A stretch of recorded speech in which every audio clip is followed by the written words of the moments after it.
Good evening or good morning, depending on you watch this, everybody. Welcome back to Hoops HD. This is our September off-season podcast. Woohoo! I'm your host, Chad Sherwood, joined on my side here by David Griggs. Down below, John Titel. Across from him, Joby Fortson. We are here. We do this once a month during the Yes. off-season. This is our last of our off-season podcast. Yeah, 'cause this during is the month.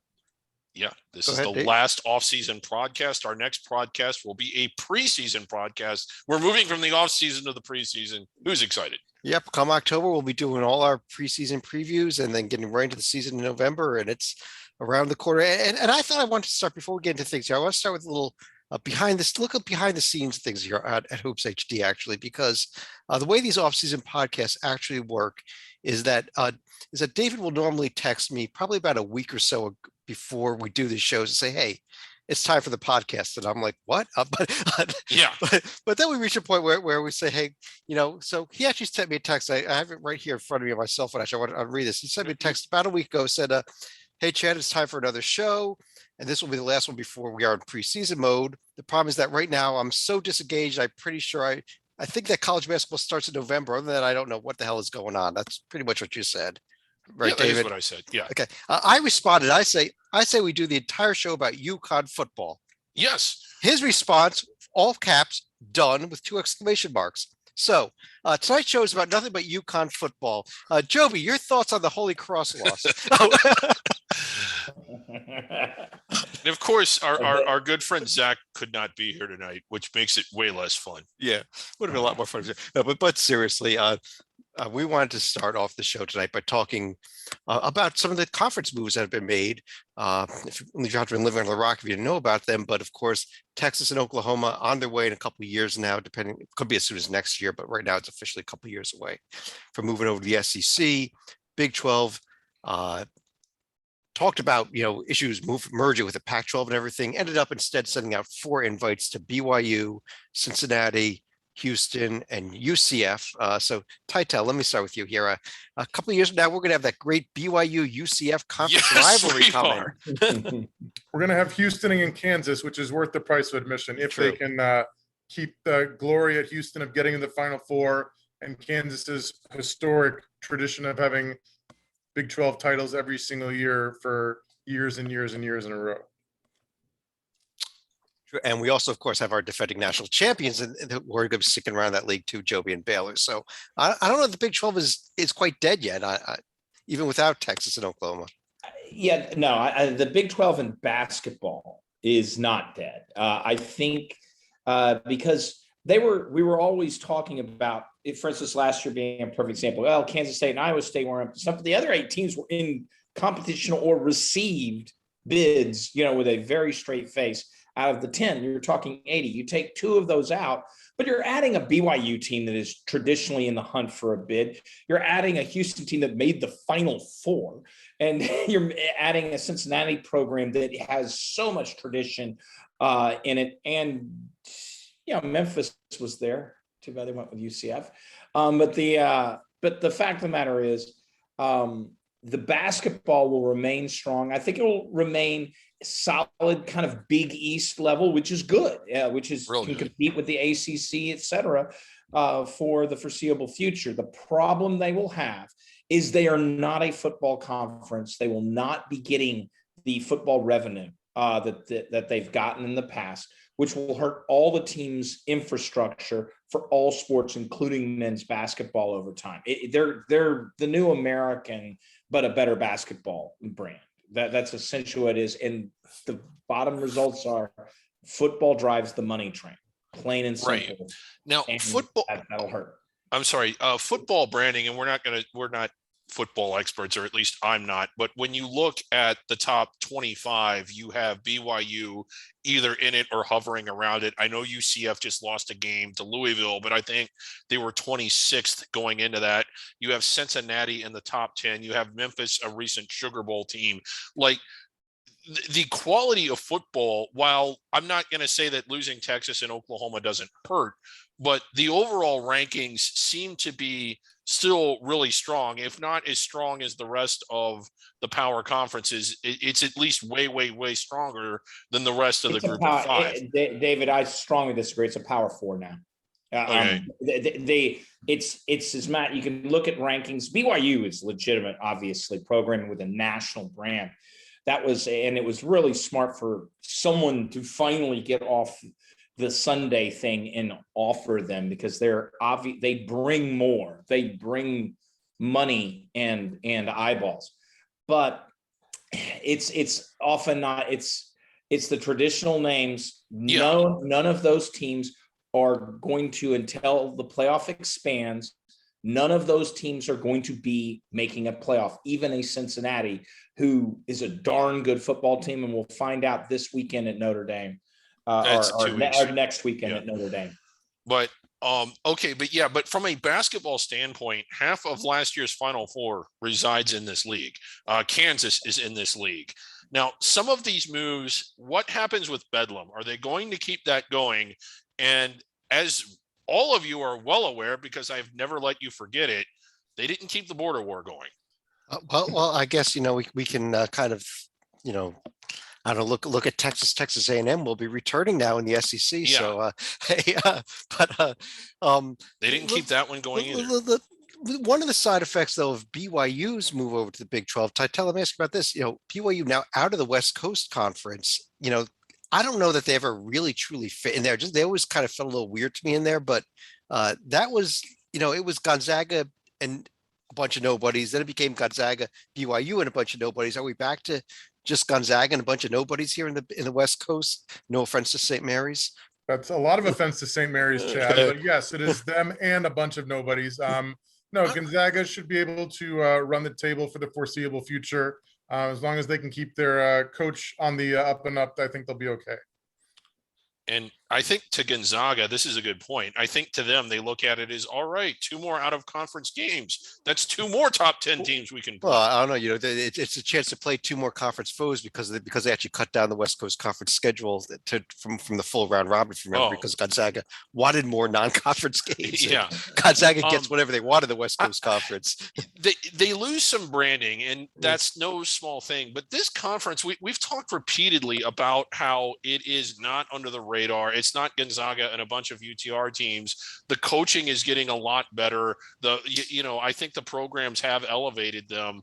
I'm not saying that it's not a loss, to not have BYU, but St. Mary's is good, and San Francisco is much improved, and Pepperdine is.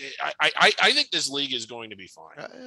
I don't know that the league is making the big step. I think it's going to continue to make. It's made little steps, but I guess the other thing here is David, is that every time this conference moves, there's going to be a fallout. I don't know necessarily that we're going to see the West Coast Conference dying to get somebody else to replace them, but I think we're going to see the American looking at some teams and looking at, if you want to look at football teams, it could be looking at Conference USA or the Sun Belt or they're not going to be looking at UConn. Nobody cares about UConn football, but New Mexico State, somewhat. I don't think I've ever really actually heard that, but I could see, but maybe to Appalachian Conference State USA. Coastal Carolina jumped up real quick because they're starting.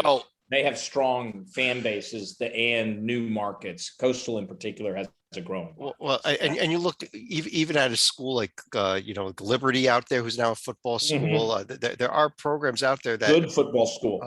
Their quarterback is one of the 8 right now, according to Vegas, one of the top 8 Heisman runners. And it is possible to make some incredible jumps. If you look at UC, we just talked about UCF, for example. UCF 25 years ago was playing in what is now the A7, the Trans-America Conference. They're now going to be a Big 12 school. So, it's right. Okay. But David, go ahead. Well, what's being rumored now? And I'm inclined to think that it's more than just a rumor. And I'm not saying it makes sense, because everything that I thought the American would look at doing involves what you said, like a UAB, a Georgia State, a program that's in a big market that's, raised its profile and had some success. Coastal Carolina, another really good option, especially in football. We always say we love the Front Range, and we do. Colorado State and Air Force to the American is being rumored. And I'm not really sure why. Navy is not a full member of the American. They're an affiliate member for football. To get Air Force into that umbrella, so the Air Force Navy game, I have no explanation as to why, and this is not a knock on Colorado State or Air Force, but when you're thinking what is the more logical, probable move that the American would want to make, and who are the schools that would want to jump at the chance, I would think UAB, Coastal, Georgia State, the exact type I of would say, schools you just mentioned. are the Western ones that would Kentucky, come to Western mind. Kentucky is one that Western came to my Kentucky, mind another right one. away. Yes. Very true. Very true on Western. But Yeah. because Yeah, that's a school I that's could decent see at football the- too. Well, and Yeah. I wonder how good, I just don't know this, but I have a feeling the Mountain West TV contract for football is awful. I mean, I can barely find their games. They're going to be Yeah. on CBS though this weekend for those who are interested. They got a CBS Sports Net, I think, one But- game a but week, and that's it. Can't pay a lot. It Yeah. really can't pay a lot. I would think that and there's an attraction, the Air Force, like you point out, the Air Force Navy, but Colorado State gets you into the Denver market. Now, Air Force alone doesn't do that. Colorado State is the state school, and thus it expands your market in a market that's gettable because it's not like Colorado is tearing things up.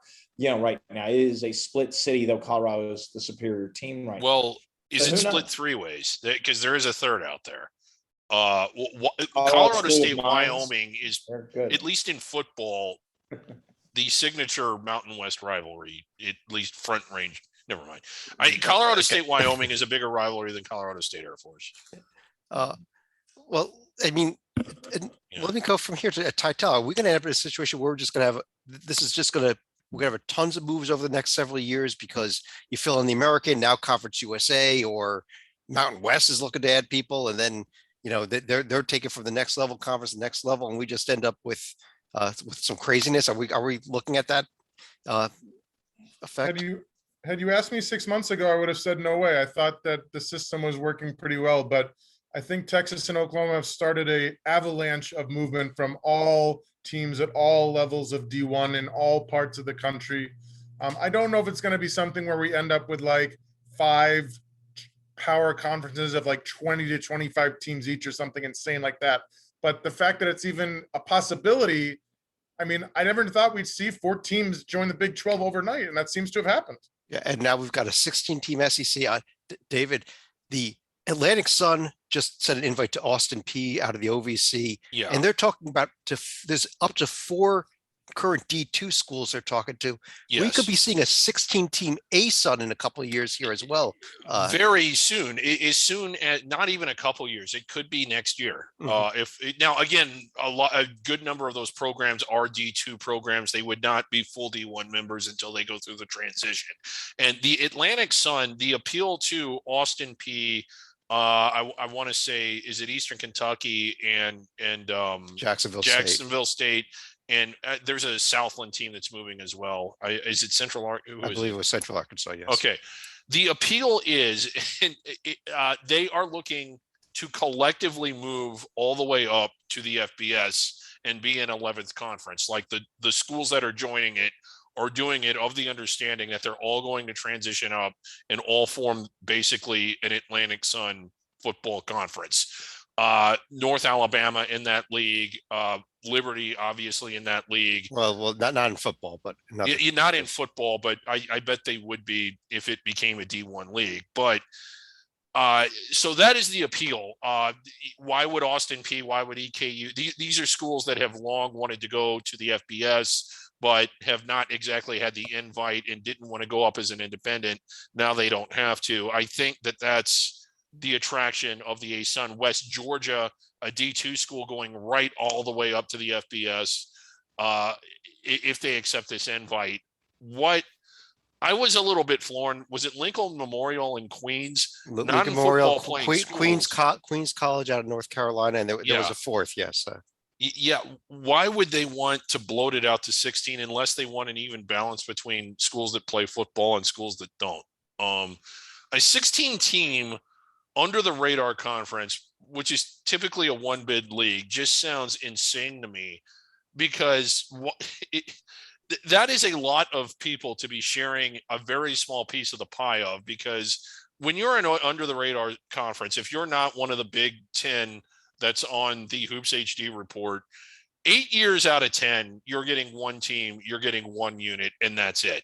And has the Atlantic Sun ever won an NCAA tournament game? If Stalika was here, he would know. Maybe they have, but I Yes, can't remember. they've won tournament games. Yes. Oh, they have. Okay, I can't remember the last time it happened unless it was an Liberty, opening. Gulf Liberty, Coast. thank you. Yeah, Liberty. Okay, yes, they have. Yeah, Florida Gulf Coast. What you know They what did. was a Dunk- Sun team. Yeah, Okay. Dunk City. Yeah. Okay, I stand correct. David, there's only one conference that's never won an NCAA tournament that never gotten out of the first round of the NCAA tournament, Okay. and that is the Northeast. So they have won playing games. Okay. Yeah. But to my point, that's still a lot of teams to be sharing what is normally going to be one unit with. 16 teams for an under the radar league makes no sense. I think 9 or 10 is a better number. And are they even, you kind of wonder, is that league going to split in half, have some sort of scheduling agreement? That way they get at least 2 out of 16 in, and then just have a football only, football only Well, affiliate Well, conference. or which kind of brings me to another point here. You're looking at the Sun Belt is a conference that is mostly that's an FBS conference. They do Yeah. have 2 members that are non-football playing members in Little Rock and Texas Arlington. I'm hearing rumors that those 2 teams are kind of almost being pushed out of the conference at this point and might be looking for other homes Yeah. because the Sun Belt wants everybody to play all the sports. But Mhm. where there's all kinds of other moves that are already being rumored. Chicago State needs a home after this year. They'll be in the WAC this season. They have already been thrown out come next season. Interestingly enough, I'm hearing the MEAC as a rumor for them. To go from playing Are the you WAC to the kidding MEAC me? is Is Chicago State an HBCU? I didn't think. they're not. I don't believe they're an HBCU. No. Okay. But let's kind of move on to another topic here. We want to discuss also, Titel, let me start with you. The name, image, and likeness rules that have come into place as we're getting into the start of the football season. We've seen on the football side, we've seen some gross amount of monies that some players are now making.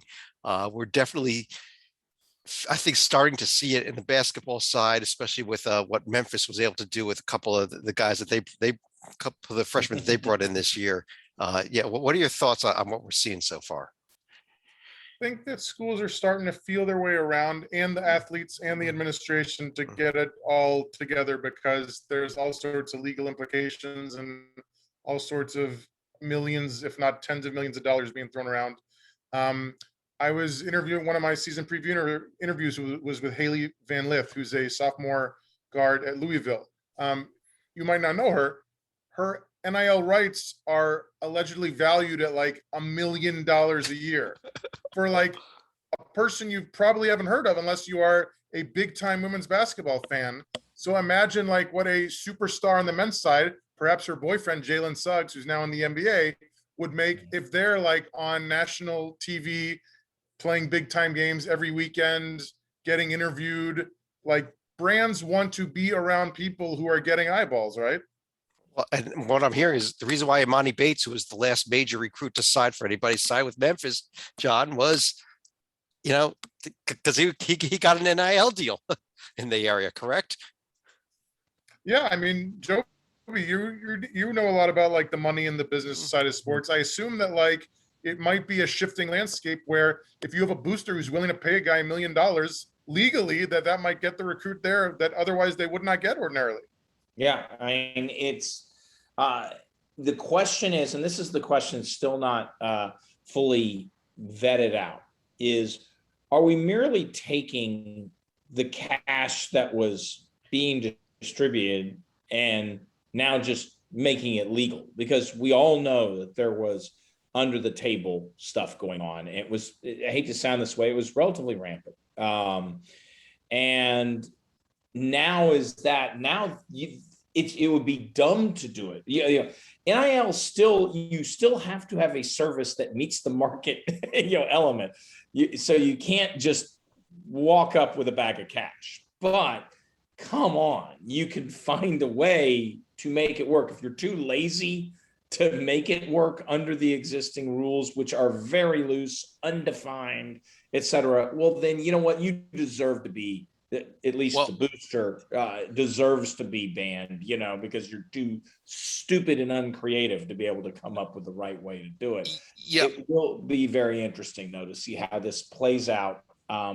I think the name brands will get their folks, but I think also the compliance departments that are already there and what state you reside on, because a lot of this is governed by state law. There is no federal law. The state you reside in will also matter, but I think the rich will get richer to a degree because they will have the resources to figure out how to navigate this early. Well, yeah, in a lot of this, Tytel mentioned the player from, Louisville's women's team.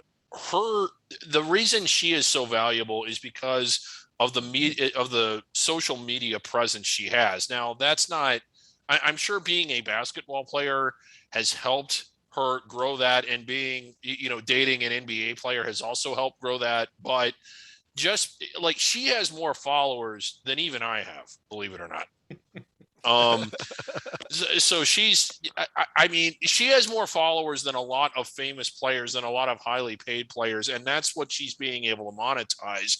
A lot of the big money, not all of it, but a lot of it that student athletes are getting is coming from basically being social media influencers. Am I saying that right? Because before, she was not able to monetize that at all and be within the rules, because your social media presence fell under the category of name, image, and likeness. And if you were a college player in any sport, you weren't allowed to monetize that, but now you can.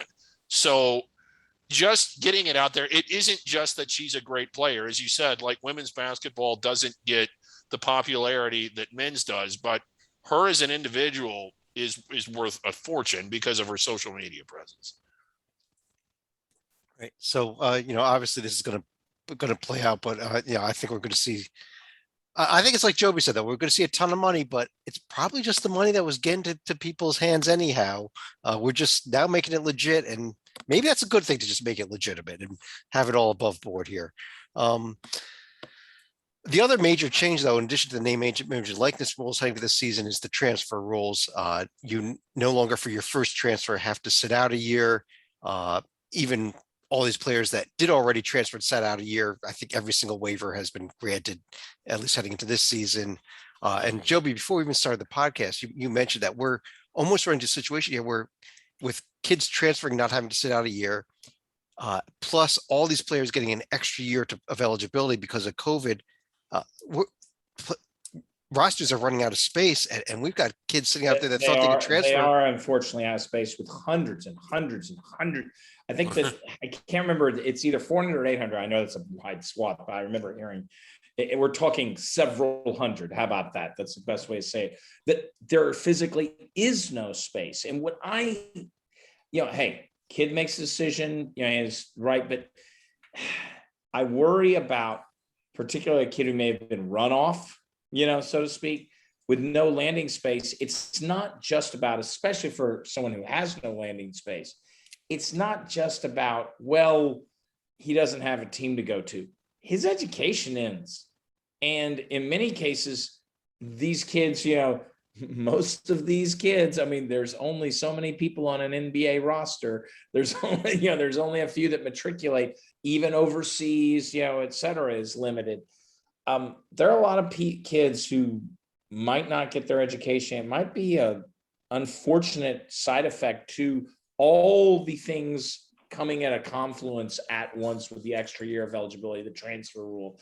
And I hope, my hope on the side is just not too many kids' lives. And I'm not here to blame the transfer rules or anything. I'm just thinking about the kids in this question, and it's a real life issue, is there are going to be people's lives who are going to be severely altered in a negative way. And I hope it's as few as possible. Well, and Tytel, from the team standpoint, from the coach's standpoint, there is suddenly a whole new level of recruiting that I think that almost we had the old one and done recruiting versus recruiting for the 4-year players. Now you've got to recruit the transfer portal in ways you never did before. Yes, you have to be fast and be good at it. For example, in terms of like instantly rebuilding a team, I look at the Gators. So Coach Mike White, he's got a solid front line in terms of Colin Castleton, who ironically was a transfer from Michigan a couple of years ago. Anthony DeRuggi, ironically a transfer from La Tech a couple of years ago. And God willing and health willing, Keontae Johnson. He rebuilt his backcourt this year, like from the transfer portal. Tyree Appleby, Cleveland State, Myrion Jones, Penn State, Flanders Fleming Jr., Charleston Southern, Brandon McKissick, Kansas City. I don't know if they're a Final Four team, but they're a good team, and their entire backcourt was built like overnight from the transfer portal. Yeah, I've seen. I mean, talk about Houston, a Final Four team last year. You lose Grimes and Giroux and more guys, but you bring in Kyler Edwards. You bring in this kid Moore from UCSB who was a double-digit scorer. Like that, you can lose key guys suddenly and be good. And it maybe, David, if you just stick with the guys you had, you're not going to get better as opposed to the past where the experience counted. Yeah, that's one way of looking at it. One of the things that's curious to me, aside from UAB, who I think added 6 players to a team that won over 20 games last year, when you look at the under the radar schools that were good and look to be as good this year or better, and I mean like Cleveland State, Santa Barbara, I know you mentioned them, Belmont, everybody back. Loyola lost their coach, but everybody else is back. Or most of the contributors, Iona looking really strong. You just look at it and it's just like there's a lot of under the radar teams that were good last year that returned the core of their talent and then somehow got better by adding players to out of the transfer portal. And are we going to see an unusual amount of teams from under the radar inside the bubble this year? God, some of these teams are good. It'd be nice to see. What I'm also saying with a lot of these transfers is it's players that were originally recruited by the school. They may have chosen another path. Yeah. And then the relationship that was built a few years earlier can then reblossom. It's like, wow, maybe, it's not just quite working here at State U, but Tech, I was offered there, and they reach out, and the transfer portal at least allows you to test that water to see if Tech, there's no tampering. Tech sees you in the transfer portal. If they jump on you, then, great. And we've seen quite a bit of that. I mean, the last year, the perfect example is Johnny Juzang, who, was recruited by UCLA, chose Kentucky. UCLA was in the running for him back in the day, and now he's gone back home because he is from California, and helped the Bruins, was probably the key cog, in my opinion, for the Bruins to make their Final Four run. Yeah, I think there's a lot of that actually we saw. I think in Cincinnati, I think 3 or 4 guys followed Wes Miller from Greensboro to Cincinnati. Right away, and you're seeing guys go back and forth between schools. They leave a school for a year and then they return to it again after a year. But David, that was what I just said was a long-winded way of me saying it isn't just the power schools or the schools that are like on the radar that are using the transfer portal to get rich. A lot of under the radar schools have too. And when you look at a lot of them, it's like they've used it to make themselves a lot better. A couple of topics we want to hit on tonight. A little bit of coaching news. First of all, Mark Few got a DWI. Tytel, do you think anything comes of this, or is it just hey, it happened? Not a good thing to have happened, but he learns his lesson and goes on. I certainly hope he learned his lesson. We're talking about a guy who was almost a national champion this past year, undefeated. He's the best winning percentage of any active coach in Division I. He should be and is smart enough to not get in trouble.